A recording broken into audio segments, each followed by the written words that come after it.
Hello, this is Traveler's Experience. Thank God for everybody. I have finally found this person's house, Judas Iscariot, the one that said they sold Jesus Christ. Look at their house. Look, their house is bush. Everywhere is bush. Nobody remain in their lineage. It's an extinction. He caused extinction in his family. Look at their house. Everywhere is rubbish, dirty. They're going to destroy this place in few minutes, in few hours. But there is something that is really striking my mind.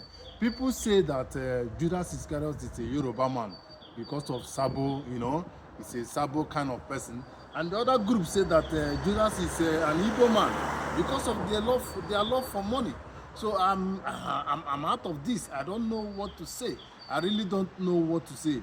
My audience, in the comment section, please. I don't know if Judas is Yoruba or Igbo. People are insinuating that Yoruba people are Sabo people. If you do something with them, they're going to cheat you somehow, or they go behind you. And the other people say Igbo people can do anything for money. They can even sell their mother, sell their father. So they say that Judas is an Igbo man. I don't know which is which. Please, in comment section, I want to know what you think about Judas. Is he an Igbo man or a Yoruba man? This is their home. That is why it's not good to be a bad person. So you're going to learn very, very well. We are playing here. Don't play. Thank you.